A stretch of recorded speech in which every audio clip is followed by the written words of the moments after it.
Video ला रहा हूँ। तो मैंने कुछ कुछ के कोर्स कंप्लीट करा दिए हैं। 12th वालों के बिज़नेस स्टडी और इंडियन इकनॉमी जो है वो मैंने ख़त्म कर दिया है। आप चाहो तो प्लेलिस्ट में जाके उसे देख सकते हो। तो वो 12th वालों के लिए है। तो मैंने सोचा क्यों ना 11th वालों के लिए भी कुछ ना कुछ किया जाए।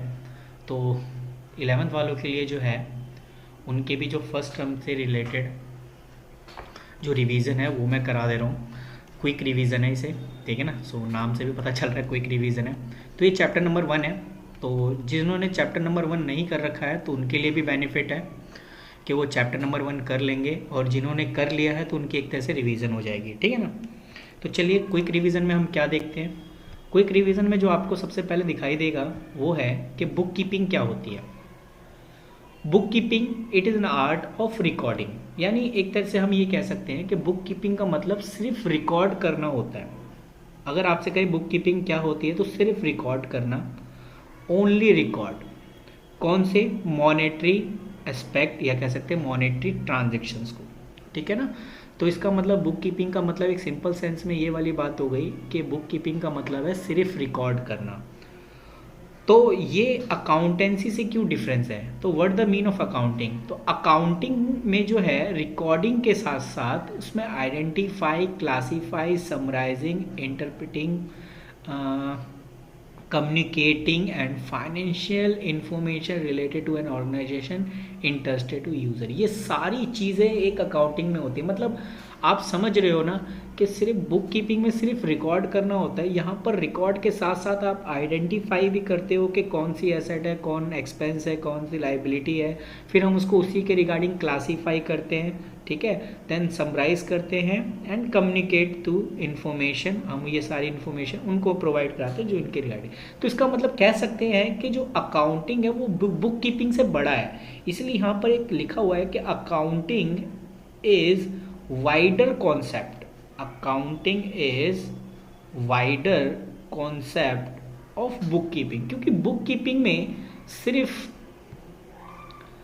कीपिंग में जो है सिर्फ रिकॉर्ड करना होता है, लेकिन यहाँ हम जो है रिकॉर्ड के साथ साथ हम इतनी सारी चीज़ें कर रहे हैं अकाउंटिंग में। तो हम कह सकते हैं कि अकाउंटिंग जो एक वाइडर कॉन्सेप्ट है बुक कीपिंग से। तो ये चीज़ आपको समझ में आ गई कि बुक कीपिंग क्या होती है और अकाउंटिंग क्या होती है।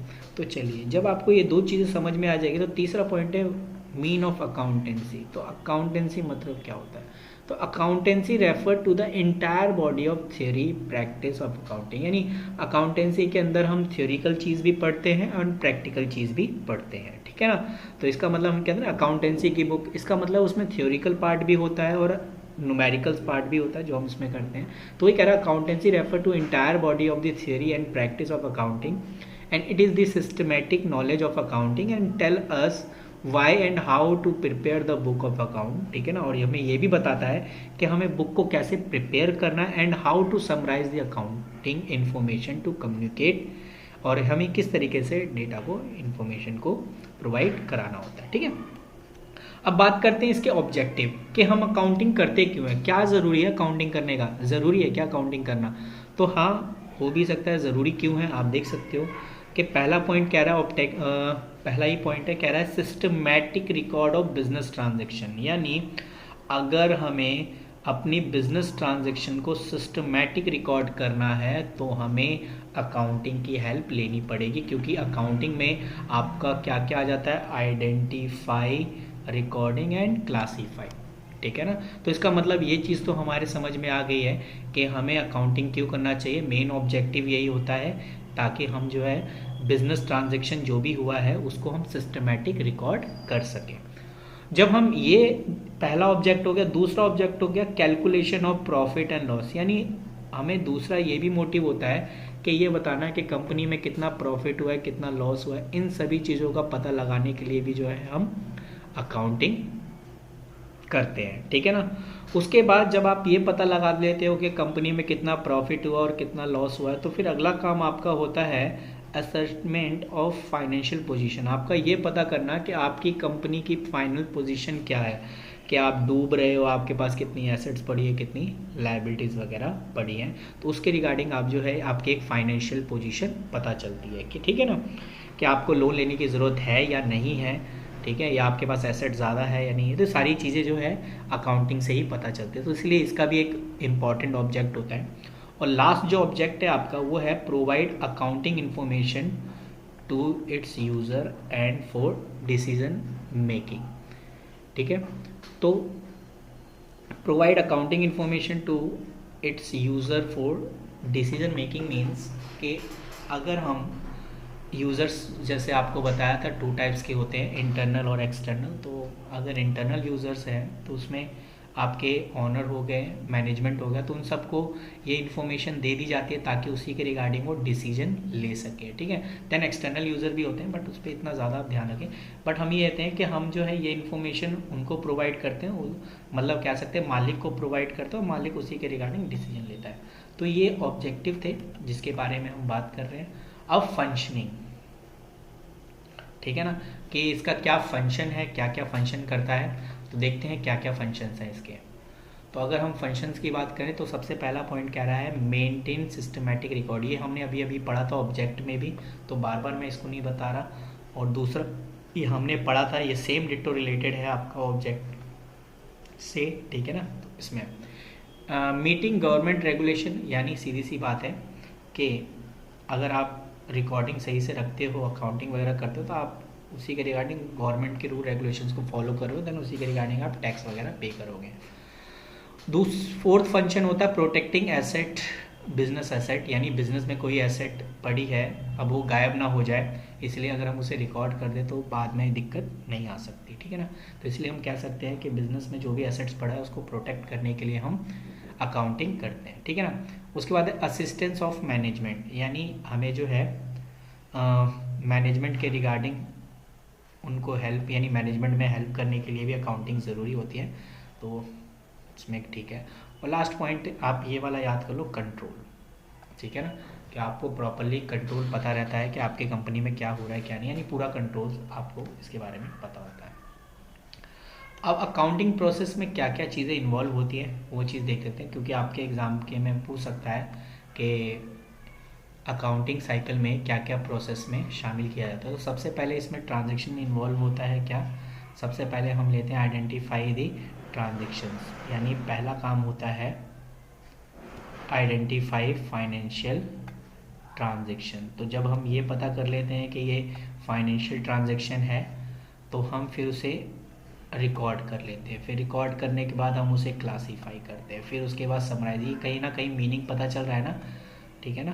तो ये सारी चीज़ें करते हैं प्रॉपरली, तो यही एक अकाउंटिंग साइकिल होता है, इसी को हम अकाउंटिंग साइकिल कहते हैं। ठीक है, अब कहता है कि अकाउंटिंग जो है साइंस है या आर्ट है, तो यहाँ आपको जवाब मिल जाएगा accounting is a both art as well as science, क्योंकि according to an art recording classify summarising financial transaction. देखो आर्ट का मतलब क्या होता है, कला है ना, तो कला तो हर एक के अंदर नहीं हो सकती, कला तो कुछ ही लोगों के पास होती है जो उसमें माहिर होते हैं या उनके बारे में पूरी नॉलेज होती है, उन्हीं को आता है। तो इसीलिए कह रहा है अकाउंटिंग वही इंसान कर सकता है जिसको अकाउंट्स की पूरी नॉलेज होती है, तो इसीलिए हम कह सकते हैं कि जो अकाउंटिंग है वो आर्ट है।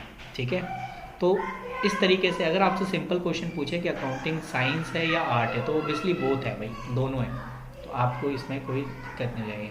और साइंस में क्या है, साइंस किस बारे में बात करता है, साइंस बात करता है it is organise by body and principal.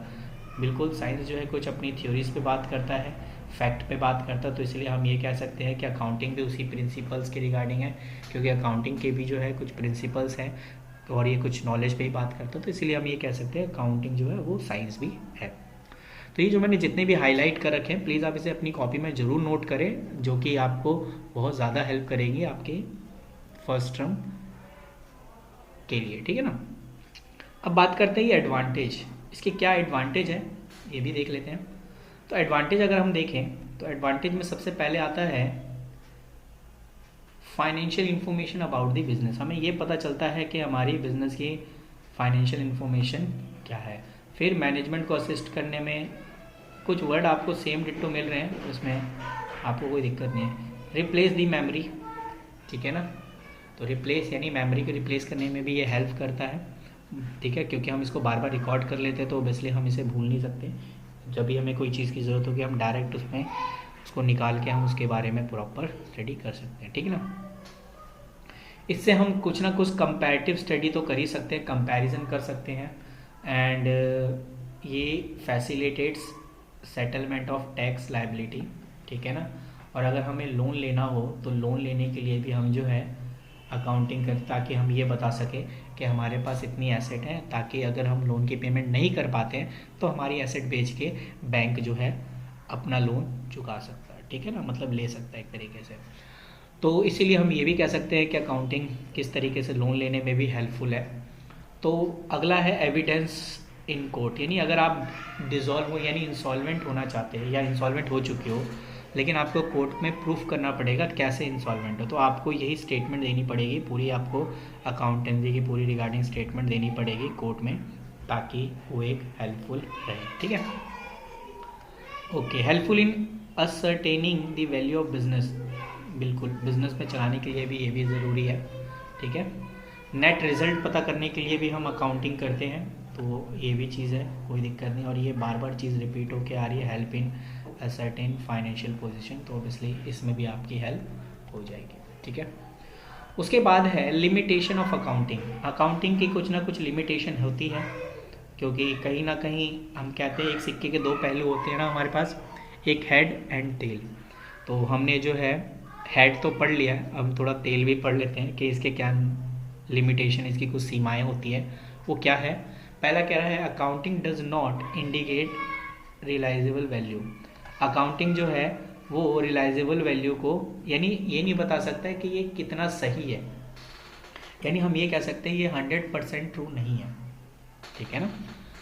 Okay, तो ये एक इसकी लिमिटेशन। दूसरा, ये क्वालिटी को इग्नोर करता है, ये सिर्फ क्वांटिटी को रिकॉर्ड करता है, यानी किसी कितना मेहनत किया इसको ये नहीं बताता, ये सिर्फ ये बताता है कितना किसी यूनिट ने कितना यूनिट बनाया, लेकिन क्वालिटी नहीं बताता, इसलिए ये बात करता है क्वांटिटी। यानी ये सेम डिटो स्टैट्स की तरह है कि स्टैट्स में भी जो है ना हम क्वांटिटी पे बात करते हैं ना कि क्वालिटी पे, तो सेम डिटो यहाँ पर भी है कि यहाँ पर भी जो है क्वालिटी को इग्नोर किया जाता है, हम सिर्फ क्वांटिटी एलिमेंट को ही शामिल करते हैं। इग्नोर प्राइस लेवल चेंज, यानी अगर प्राइस में कोई भी चेंजेस आता है तो ये इसको इग्नोर करता है, हम वही वैल्यू लेते हैं जिस पे हमने खरीदा है। विंडो ड्रेसिंग का मतलब होता है चोरी, ठीक है ना, कि अगर चोरी वगैरह हो रही है तो ऑब्वियसली अकाउंटिंग में चोरी होती है, करने वाला अगर सीधी सी बात है अकाउंटिंग करने वाला इंसान है और कहीं ना कहीं उसमें घपलेबाजी तो होना संभव ही है ना, तो इसीलिए विंडो ड्रेसिंग भी पाया जाता है, ठीक है ना। तो खैर ये कुछ लिमिटेशन है जो आपको पढ़नी है। उसके बाद ब्रांचेस की बात करें तो हमारे पास 3 ब्रांचेस होते हैं, ठीक है ना। तो ब्रांचेस ऑफ अकाउंटिंग जो है ना इसमें 3 पार्ट होते हैं, बस आपको ये याद रखना है कि ब्रांचेस ऑफ अकाउंटिंग में 3 होते हैं। एक को कहते हैं हम फाइनेंशियल अकाउंटिंग, ये अपनी कॉपी में नोट कर लो। एक को कहते हैं कॉस्ट अकाउंटिंग और एक को कहते हैं हम, सॉरी ये चला गया क्योंकि हमें और थोड़ा ऊपर जाना पड़ेगा ना, कहाँ गया भाई ये, हाँ मैनेजमेंट। यानी 3 टाइप की आपकी अकाउंटिंग होती है, financial, cost and management accounting. अब इसमें तो अभी आपको प्रॉपर डीपली नहीं पढ़ना है, लेकिन फिर भी चाहो तो आप इसे पढ़ सकते हो। बस आपको ये याद रखना है ब्रांचेस में 3 ज़्यादातर होती है, आपको शो कर रखी है, ठीक है ना। तो 3 ही याद रखो, बहुत है, ठीक है ना, इतना ज़्यादा आपसे नहीं पूछेगा। हालांकि इसमें बहुत सारे हैं, human resources accounting, responsive social responsibility accounting, ठीक है ना, लेकिन मोस्टली ज़्यादातर 3 ही नाम याद रखते हैं। तो खैर आप चाहो तो ये 5 लिख लो या तो सिर्फ 3 ही के नाम याद रख लो, काफ़ी है, ठीक है ना। क्योंकि अगर मैं इसको और ज़्यादा डीपली एक्सप्लेन करूँगा ना तो बहुत ज़्यादा जो है लंबी वीडियो बन जाएगी, ठीक है ना। ओके, और इसमें क्या इम्पोर्टेंट रोल है, और इसमें जो आपका जो है, और इसमें आपका, हाँ ये आपसे पूछ सकता है users of accounting, users of accounting information. मैंने आपको बोला था 2 टाइप्स के इसमें हमें यूज़र्स होते हैं जिनको हमें इन्फॉर्मेशन प्रोवाइड करानी पड़ती है। एक को हम बोलते हैं इंटरनल यूज़र और एक को बोलते हैं हम एक्सटर्नल यूज़र। इंटरनल यूज़र में आते हैं आपके owner, management and employ and workers. ये वो लोग, तीनों लोग होते हैं जो कंपनी के अंदर ही रहते हैं, मतलब अंदर ही काम करते हैं, ठीक है ना। तो इसीलिए इसको इंटरनल कहते हैं। एक्सटर्नल वो लोग होते हैं जो कंपनी में काम नहीं करते लेकिन हाँ उनको सपोर्ट करते हैं, जैसे आपका सप्लायर क्रेडिटर है, ये आपको उधार सामान बेचता है तो ओबियसली कस्टमर आपसे सामान खरीदता है तो ओबियसली ये रेगुलेटरी आपका ये हो गया, गवर्नमेंट हो गया, कॉम्पिटिटर हो गया, ठीक है ना, और यूनियन एंड एम्प्लॉय ग्रुप हो गया। तो ये सारे बाहर के लोग होते हैं, तो इनको भी हमें इंफॉर्मेशन प्रोवाइड करा सकते नहीं करा सकते, लेकिन इंटरनल वालों को तो प्रोवाइड कराना पड़ता है क्योंकि वो डिसीजन वगैरह देते हैं। तो इसीलिए आपके जो है आपके पेपर में पूछ सकता है कि इंटरनल यूज़र में आपके कौन कौन से इनमें से शामिल होते हैं। तो आप 3 नाम याद रखो, owner, management, employ and worker. यानी एम्प्लॉय एंड वर्कर एक ही है, owner, management, employ and worker. तो इसे आप अपनी कॉपी में नोट कर लो जो भी मैं हाईलाइट कर रहा हूँ, ताकि आपको बाद में पछताना ना पड़े कि सर ने ये बताया था। और ओबियसली ये पूरा एक्सप्लेनेशन दे रखा है सभी का, ठीक है ना, आप चाहो तो इन सभी का एक्सप्लेनेशन देख सकते हो। उसके बाद आप देखो, उसके बाद और क्या मुझे आपको कराना है, ये तो ठीक है, 14 इतना ज़्यादा नहीं है। चलो ये वाला देख लो, 14 पॉइंट। इसमें कह रहा है टाइप्स ऑफ अकाउंटिंग इन्फॉर्मेशन। कितने टाइप्स की अकाउंटिंग इन्फॉर्मेशन होती है? एक तो इन्फॉर्मेशन ये बताती है कि कंपनी में कितना प्रॉफिट सरप्लस है बचा हुआ। दूसरा ये बताती है कि इन्फॉर्मेशन फाइनेंशियल पोजीशन क्या है। और तीसरा ये बताती है कि कंपनी में कितना कैश आया और कितना कैश गया। तो यानी कैश फ्लो बताता है। फ्लो मतलब कितना, यानी कितना पैसा कंपनी में आ रहा है, इनफ्लो है या आउटफ्लो है। आउटफ्लो मतलब जाना होता है, ठीक है ना। तो ये 3 चीज़ें जो है अकाउंटिंग इन्फॉर्मेशन हमें प्रोवाइड कराती है। ओके, अब ये जो बेसिक अकाउंटिंग टर्म है, एक्चुअली में ये 2nd चैप्टर है। फर्स्ट चैप्टर जितना आपको मैंने कराना था आपको करा दिया है।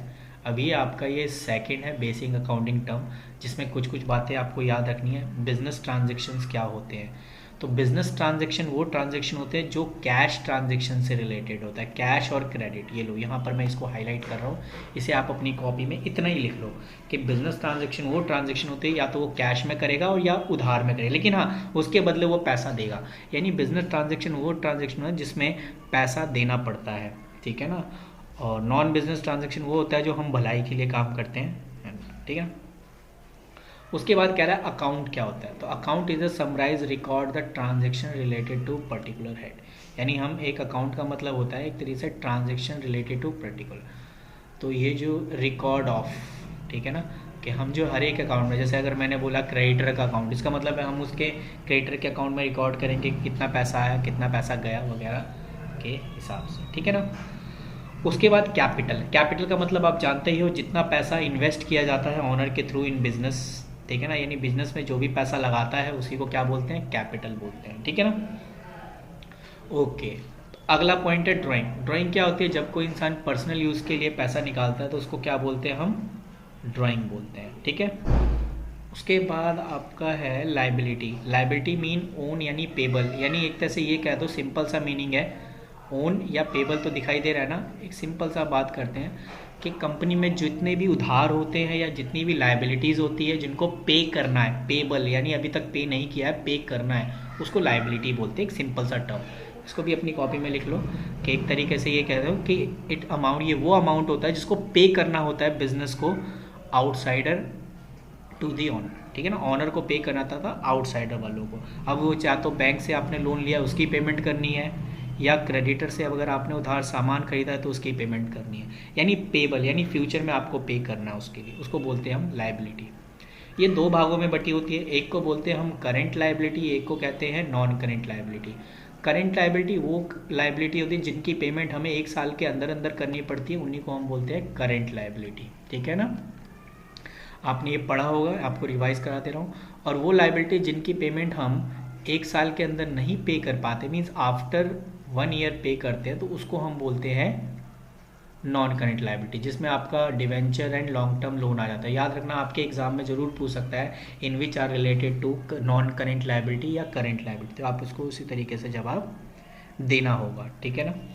उसके बाद बात करते हैं एसेट्स के बारे में। एसेट क्या होता है? एसेट एक तरीके से कह सकते हो एसेट आर अ प्रॉपर्टी, ठीक है ना। अब ये कौन सी प्रॉपर्टी, चाहे वो मूवेबल प्रॉपर्टी हो या इमूवेबल। अच्छा, मूवेबल प्रॉपर्टी क्या होती है? मूवेबल प्रॉपर्टी वो प्रॉपर्टी होती है जो मूव होती है, जैसे कार हो गया, चेयर हो गया, इसको हम मूव कर सकते हैं। इमूवेबल प्रॉपर्टी जिसको हम मूव नहीं कर सकते, जैसे बिल्डिंग, ठीक है ना, इसको हम मूव नहीं कर सकते। तो चाहे प्रॉपर्टी में चाहे वो मूवेबल हो या इमूवेबल हो, ठीक है ना, और उसमें लीगल राइट किसका हो, एक बिजनेस का हो या किसी इंडिविजुअल का हो, ये यहाँ तक मैं इसको मार्क कर दे रहा हूँ, ठीक है ना। कोई भी एसेट, ये बस एसेट आर प्रॉपर्टी, चाहे वो मूवेबल हो या इमूवेबल हो, उस पर एक लीगल राइट होता है। और लीगल राइट किसका होगा, या तो एक किसी इंडिविजुअल का होगा या किसी बिजनेस का होगा, ठीक है ना, उसको हम बोलते हैं। उसके बाद बात करते हैं, ये भी दो टाइप्स के होते हैं, यानी एसेट भी दो टाइप्स के होते हैं, एक तो करेंट एसेट और एक non current asset. Current asset वो एसेट होते हैं जिनको हमें एक साल के अंदर अंदर कैश में कन्वर्ट करना पड़ता है, उनको हम करेंट एसेट कहते हैं। I repeat that, current asset are those asset which are converted into cash with in a 1 year. Okay, जिसको हम एक साल के अंदर कैश में कन्वर्ट कर लेते हैं उसको हम क्या बोलते हैं, current asset. And non current asset इसका उल्टा, जिसको हम एक साल के अंदर कैश में कन्वर्ट नहीं कर पाते उसको क्या बोलते हैं हम, नॉन करेंट एसेट, ठीक है ना। तो इसमें लिखा anything not classify current asset, यानी वही चीज़ जो करेंट एसेट में नहीं क्लासीफाई करते तो ऑब्वियसली वो नॉन करेंट एसेट है, ठीक है ना। तो इसमें आपके कौन कौन सी चीज़ें आ जाती है, जिसमें आपका ये फिक्स एसेट में ये सारी चीज़ें आ गई है, तो ये आप देख सकते हो। आगे कुछ बात बोल रखी है कि फिक्स एसेट को भी दो भागों में बांटा जाता है, और आपको अगर मैंने पढ़ाया है तो ऑब्वियसली जिन जिन स्टूडेंट्स को मैंने पढ़ाया तो उनको मैंने साफ बता रखा है कि टेंजिबल एसेट वो एसेट होती हैं जिनको हम सीन एंड टच, ये वर्ड यहाँ लिखा हुआ है, जिनको हम देख सकते हैं, छू सकते हैं, उनको हम बोलते हैं टेंजिबल एसेट। यानी नॉन करेंट एसेट में फिक्स एसेट, और फिक्स एसेट में भी दो कैटेगरी होती है, एक टेंजिबल और एक इनटेंजिबल। टेंजिबल एसेट वो एसेट होती है जिनको हम देख सकते हैं, टच कर सकते हैं, वो इस कैटेगरी में बिलोंग करता है, ठीक है। और इनटेंजिबल एसेट वो होती है not seen and touch, they not seen and touch. Okay okay, I am, एक मिनट यार, जैसा कि आपको मैंने बताया इंटेंजिबल एसेट वो एसेट होती है जिसको हम देख नहीं सकते, छू नहीं सकते, जिसका एग्जाम्पल यहाँ पर लिखा हुआ है। एग्जाम्पल में आप जैसे ये ट्रेडमार्क, कॉपीराइट, गुडविल, ईटीसी, ये आप लिख सकते हो। और ये एग्ज़ाम में ज़रूर आपसे पूछेगा कि इनमें से कौन सी इंटेंजिबल एसेट होती है और कौन सी टेंजिबल। ये ऐसे ऐसे क्वेश्चंस एमसीक्यू के लिए बहुत फेवरेट क्वेश्चन है, तो ऑब्वियसली आप इसको पढ़ सकते हो। बाकी कुछ टर्म्स अब मैं आप चाहता हूँ, चलो मैं इसको करा ही देता हूँ अगर आप कहोगे, लेकिन कुछ कुछ चीज़ें आपको आती है तो इतना ज़्यादा दिक्कत नहीं आनी चाहिए। चलिए देखते हैं क्या क्या वो टर्म है जिनको हमें करना है। पहला है रिसीट। रिसीट मतलब द अमाउंट रिसीव या receivable by the selling of asset और सर्विस नोन एज अ, एक इसको थोड़ा सा, हाँ, रिसीट यानी द अमाउंट रिसीव, यानी जब भी हम कोई गुड्स या सर्विस को बेचते हैं और उससे जो पैसा रिसीट होता है, यानी जो भी हम रिसीव करते हैं वो हमारा रिसीट होता है, ठीक है। और ये कैपिटल रिसीट क्या होता है, तो भाई ये आपसे पूछ सकता है कैपिटल रिसीट क्या होता है, वेरी इंपॉर्टेंट है, इसको आप मार्क कर लो। तो कैपिटल रिसीट याद रखना वो ऐसे रिसीट होता है, यानी वो इनकम होती है, इनकम तो नहीं बोलते लेकिन हाँ वो पैसे जो हम फिक्स एसेट को सेल करके, जैसे बिल्डिंग, फर्नीचर, इन सबको बेच करके पैसा आता है, उसको कहते हैं कैपिटल रिसीट, ठीक है। और रेवेन्यू रिसीट का मतलब होता है कि the amount which are receive या रिसेबल, यानी अभी रिसीव नहीं हुआ या रिसीव होने वाला है, ओनली गुड्स एंड सर्विस, जब हम गुड्स और सर्विस को बेच करके जो अर्न करते हैं उसको हम रेवेन्यू रिसीट कहते हैं। तो समझ में आ गया कैपिटल और रेवेन्यू में कि कैपिटल रिसीट वो रिसीट होती है जिसमें हम फिक्स एसेट को सेल करके पैसा कमाते हैं। और पैसा कमाते क्या है कि सपोज करो मेरे पास कोई मशीन थी, उसे मैंने बेच दिया और मैंने अर्न कर लिया, ठीक है ना। और आपका जो रेवेन्यू रिसीट होता है ये वो रिसीट होता है जिसमें हम गुड्स और सर्विस को बेच के पैसा कमाते हैं, ठीक है ना। अच्छा, ऐसे ही आपका एक्सपेंडिचर भी होता है। एक्सपेंडिचर समझ रहे हो ना, खर्चा, जैसे आपके पास पैसा आ रहा है तो ऑब्वियसली खर्चे भी हो रहे हैं, तो इसको भी दो भागों में बांटा और ये इंपॉर्टेंट है, आप इसे मार्क कर लो। एक है कैपिटल एक्सपेंडिचर और एक है रेवेन्यू एक्सपेंडिचर। तो ये भाई ये रेवेन्यू कहाँ गया, ज़रा दिखा देते हैं, यस। तो वही सेम चीज़ है, जब आप किसी फिक्स एसेट को खरीदोगे, परचेज ऑफ फिक्स एसेट, तो हम कैपिटल एक्सपेंडिचर कहते हैं, जिसमें फिक्स एसेट का मतलब है जैसे परचेज ऑफ मशीनरी, और ये नॉन रिकरिंग होता है, ये वर्ड ज़रूर आप याद रखना, नॉन रिकरिंग। और रेवेन्यू जो होता है वो रिकरिंग होता है। प्लीज़ आप इसे मार्क कर लो कि एक नॉन रिकरिंग और एक ही। तो आपसे पूछ सकता है कैपिटल एक्सपेंडिचर किस नेचर का होता है, तो ये नॉन रिकरिंग, यानी इससे हमें बार बार नहीं मिलना है, सिर्फ एक ही बार हमने खरीदा है, बस उससे बेनिफिट लेंगे इसका। ये थोड़ा कि इसे बार बार खरीदते और बेचते नहीं, ये नॉन रिकरिंग है, ठीक है ना। और जो रेवेन्यू होता है वो रिकरिंग होता है, इसलिए इसमें ये वर्ड जरूर लिखा होगा रिकरिंग नेचर, तो it is a recurring nature. और ये कब होता है, जब हम गुड्स और सर्विस को परचेज करते हैं, ये मैं हाईलाइट कर रहा हूँ इसीलिए, जब हम गुड्स और सर्विस को परचेज करते हैं तो उस समय ये जो होता है आपका इसमें होता है, ठीक है। तो खैर इतनी तो आपके लिए जानकारी ठीक ठाक है। अगली जो है वीडियो मैं आपको इसके सेकंड पार्ट में बता दूंगा, क्योंकि इसमें मेरे को लग रहा है आपको बहुत बातें बतानी पड़ेगी, कम से कम चले जाएंगे आपका, मुझे लगता है कि एक वीडियो चला जाएगा, फिर हमें क्वेश्चन भी तो डिस्कशन करना है। चलो एक बार देख लेते हैं, फटाफट रिकैप मार लेते हैं, क्या पता इसी में ही आपका कर दें, छोटा ही है, जब इतना कर दिया तो थोड़ा और सही। उसके बाद है एक्सपेंस। एक्सपेंस क्या होता है आप समझ रहे हो कि एक्सपेंस यानी खर्चे होते हैं कंपनी के। अब एक खर्चे जो है एक्सपेंस जो है ये दो टाइप्स के होते हैं, प्रीपेड और आउटस्टैंडिंग। प्रीपेड आपका जो आपने एडवांस में पे किया उसको हम प्रीपेड बोलते हैं, और इसीलिए जो प्रीपेड एक्सपेंस होता है ये एसेट होता है। अगर हमने एडवांस में पे करेंगे तो एसेट होता है, और अगर हमने अभी तक पे नहीं किया है जिसको हम आउटस्टैंडिंग बोलते हैं तो वो लाइबिलिटी हो जाती है। तो आपको एक वर्ड जरूर आप लिख लो कि प्रीपेड इक्वल्स टू, यानी prepaid expense equals to asset and outstanding expense equals to liability, ठीक है। इनकम का मतलब होता है आपका बेनिफिट। बेनिफिट का मतलब है एक सिंपल सा कि मैंने अगर 1000 रुपये आज मेरी कमाई हुई है, उसमें से अगर मैंने 900 रुपये खर्च किए हैं, ओबियसली मेरे खर्चे हुए हैं, तो ओबियसली मेरी इनकम कितने रुपए की हुई, 100 रुपये की इनकम हुई, ठीक है ना। प्रॉफिट क्या होता है, सिंपल सा है कि जब हम कॉस्ट से ज़्यादा सामान बेचते हैं तो ओबियसली वो प्रॉफिट में ही शामिल किया जाता है, ठीक है। उसके बाद गुड्स क्या होते हैं, गुड्स मतलब सिंपल सा है, गुड्स आर द आर्टिकल या things which are business deal, यानी जो बिजनेस डील करती है। सपोज करो मेरा अगर जिस चीज़ का सेल परचेज का बिजनेस है वही मेरे लिए क्या होगा, गुड्स होगा, ठीक है। अगर मैं कपड़ों का बिजनेस कर रहा हूँ तो यही सेल परचेज हुआ, तो ये गुड्स जो कपड़े जो है मेरे लिए गुड्स है, ठीक है। तो जो भी मैं तो जो भी कह रहा है ये आप मार्क कर लो, ठीक है ना। Purchase are use only for goods, यानी परचेज वर्ड हमेशा जो है गुड्स के साथ यूज होता है, ना कि फिक्स एसेट। ये वर्ड आपको याद रखना है कि जो परचेज होता है ओनली गुड्स को खरीदने के लिए वर्ड यूज होता है, ओनली गुड्स। परचेज का हम जो है फिक्स एसेट के साथ कोई मैच नहीं करते। उसके बाद है परचेज रिटर्न। परचेज रिटर्न वही है कि आपने जो सामान खरीदा उसको आपने लौटा दिया, उसको बोलते हैं परचेज रिटर्न, ठीक है। उसके बाद है सेल। ओबियसली जितना हम सेल करते हैं चाहे वो गुड्स का करें, ठीक है ना। तो ये कह रहा है it's mean sale of goods, ठीक है ना। तो दोनों हो सकता है यार, revenue from goods and service called, ठीक है ना। सेल का मतलब है total revenue from goods and service, यानी गुड्स या आपका सर्विस का बिजनेस, उससे जो पैसा अर्न होता है उसको हम बोलते हैं सेल। सेल रिटर्न, ओबियसली हमने किसी को बेचा तो कोई हमें भी लौटा देगा, तो उसको क्या बोलते हैं, सेल रिटर्न बोलते हैं, ठीक है। स्टॉक का क्या मतलब होता है, स्टॉक का मतलब होता है it is the good which are held by enterprise for the purpose of sale. हम किसी भी चीज़ को होल्ड करके रखते हैं, हेल्ड करके रखते हैं, जो भी आप वर्ड यूज़ करो वट एवर उसमें नहीं, हम इसे लंबे समय के या किसी गोडाउन में रख देते हैं स्टॉक में, तो इसका मतलब क्या है, हम उसको बेचने के लिए रख रहे हैं, तो वो क्या हो जाता है, आपका स्टॉक कहलाता है, ठीक है ना। यानी ह्यूज क्वांटिटी में जब हम इसको रखते हैं। अब ये स्टॉक हो सकता है रॉ मटेरियल का भी स्टॉक रख सकते हैं हम अपने पास, वर्क इन प्रोग्रेस हो सकता है, एंड फिनिश गुड्स, ठीक है ना।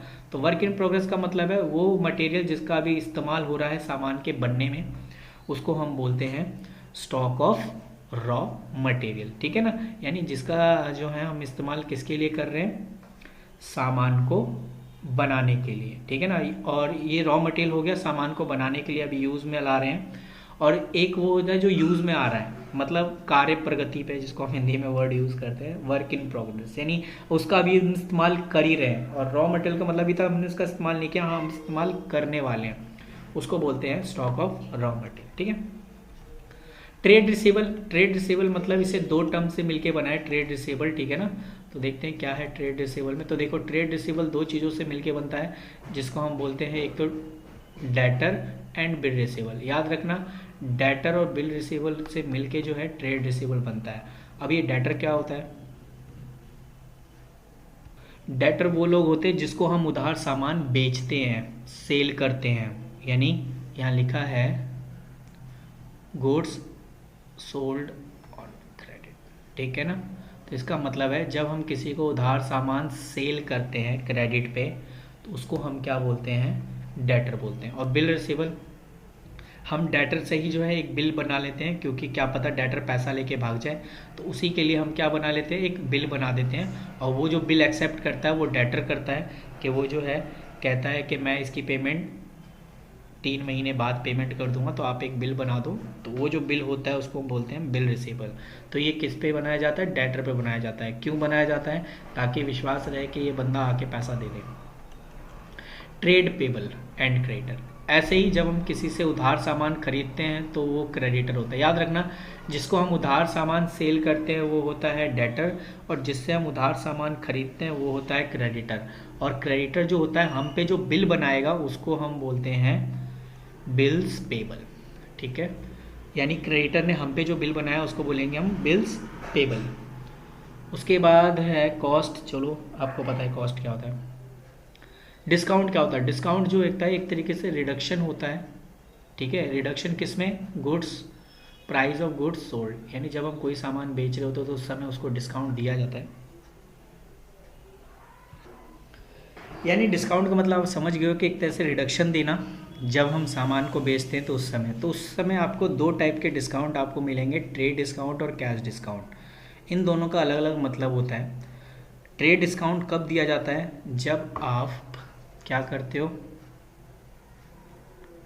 जब आप ज़्यादा से ज़्यादा सामान खरीदते हो, मोर गुड्स, ठीक है ना, बाय मोर गुड्स।